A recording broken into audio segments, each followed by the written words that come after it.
Yeah. Hi, my name is Carter. I'm with Respiratory Care. I just come to do a physical examination with you. Is that okay? Yeah, that's fine. Perfect. So let's go ahead and do some hand hygiene. Can you tell me your name and date of birth? It's Brendan Plunkett, June 18th, 1998. Perfect. All right. So what the physical exam entails is just a brief inspection, some palpation, which is going to mean like feeling around, making sure there's no abnormalities, percussing your body to check for any growths or such, as well as listening to your breath sounds. Oh, Does that sound okay to you? absolutely. Perfect. So what I'm going to do first is just I'm going to feel around the top of your chest and your side and your back, just looking for any growths, any pain, and any air within your skin. Is that all right? Absolutely. Perfect. And just let me know if you feel any pain anywhere.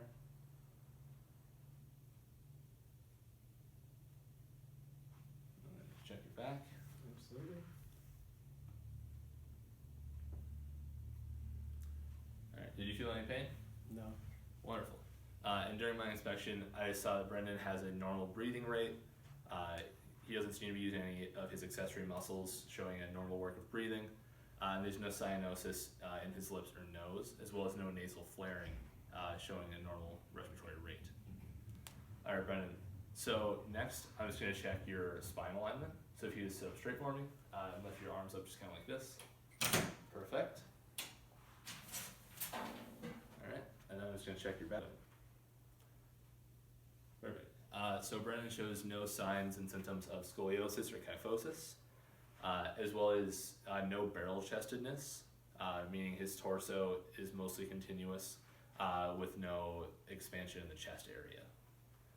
So we likely aren't expecting emphysema, and there's no cutaneous emphysema, as when I was palpating. There was no restrictive feeling, there was no air pockets in his body. Brendan, can I see your hand real quick? Absolutely. Perfect. So what I'm going to do, I'm just going to press on your finger and check your capillary refill. Okay. Let me do that one more time over here. Great. So Brendan has no signs of clubbing, showing there's not a respiratory illness of some kind there. And his capillary refill is quick, it's under 3 seconds, showing normal perfusion. So Brendan, what we're going to do next is I'm going to go ahead and palpate, which means just to feel around your body, to make sure there's no abnormalities, and that it's all as it should be. And now, Brendan, I'm going to check for your chest expansion, make sure that your lungs are inflating equally and normally.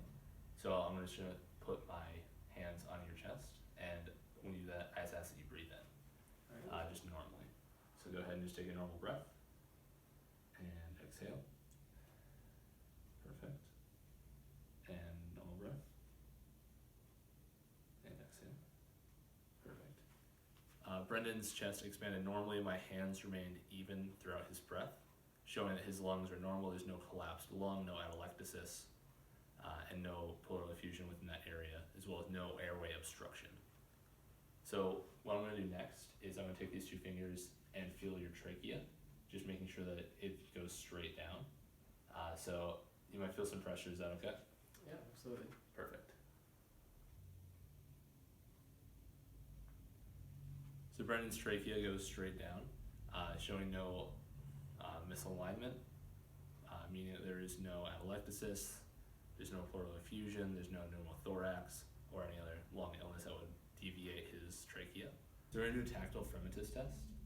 So I'm just going to use the sides of my hands on your chest and your back to feel for your voice and your lungs. Is that all right? Absolutely. Perfect. So just say 99 when you feel my hands. 99. 99. 99. 99. 99. 99. 99. So Brendan, there's no abnormal vibration, there's a proper amount, there's no lack of it, meaning that there's no buildup of fluid, there's no air pockets, and there's just a normal connection between his pleural membrane. All right, so Brendan, what I'm going to do next is a few percussion tests. So I'm going to take my hand and place it on your chest and your back, and I'm just going to tap it with a loose hand, just to check for the resonance and the dullness of your lungs and the surrounding areas. Is that all right? Yeah, fine. Perfect. So just go ahead and breathe normally.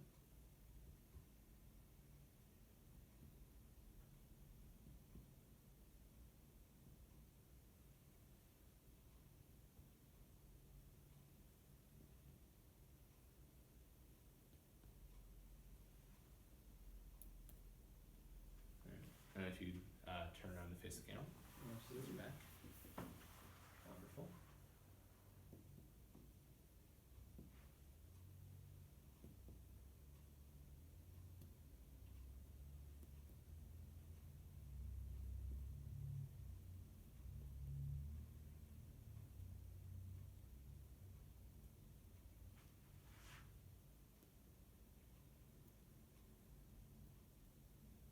Okay, Brendan, what I'm gonna have you do next is stay where you're at, and just take a nice deep breath, and then exhale it, and hold the exhale.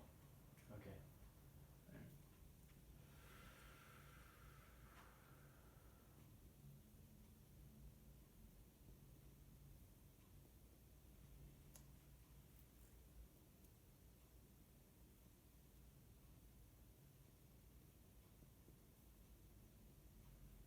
Perfect.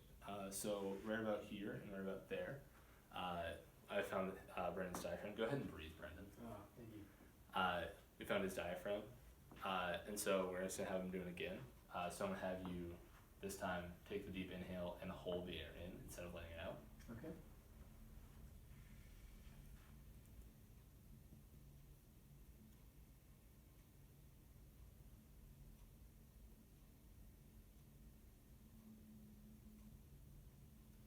Perfect. And so we would normally mark this with a pen or a marker, but what we see is that his diaphragm has dropped down during his contraction of his breath, and that just shows a normal breathing motion. It's within the normal range of 3 to 5 centimeters, meaning there's no abnormal distension and there's no abnormal tightness there. So there's going to be no pleural effusion, no atelectasis, and so on. No consolidation of liquid or air throughout his chest and back, meaning there's no pleural effusion, no pneumothorax, so on and so forth. We can tell that because I'm getting resonant sounds as opposed to dull or hyperresonant sounds, meaning that it sounds as it should. And for figuring out where the diaphragmatic excursion is, that is where the resonant sounds turns to dull sounds. As above the diaphragm, it'll be resonant, and once you get below it, it'll turn into a dull sound with the other internal organs, such as the liver and so on. So you appear to be normal in that regard, so go ahead and turn back towards me. So what's going to happen next is I'm going to auscultate you, and what that means is I'm just going to take my stethoscope and listen to your breath sounds on your chest and on your back. So first, I'm going to take an alcohol wipe and just go ahead and sanitize this for you. Okay. Make sure it's nice and clean.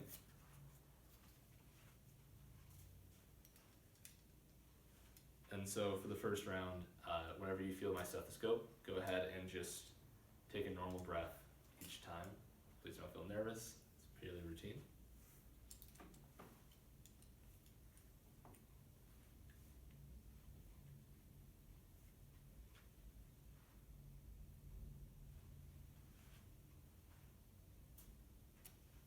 Alright, Brendan. So again, just go ahead and take a normal breath when you feel the stethoscope.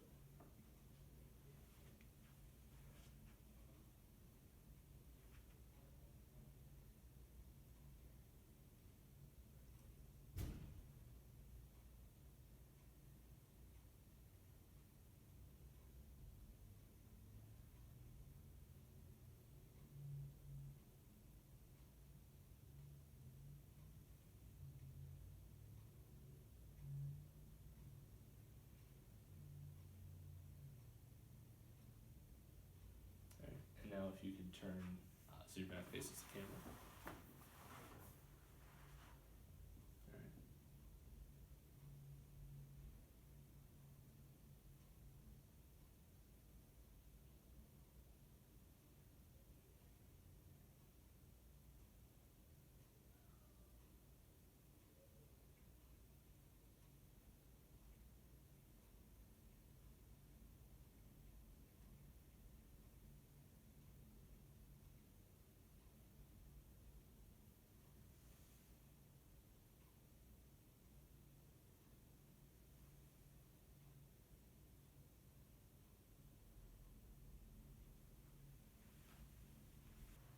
Brendan, go ahead and turn back around.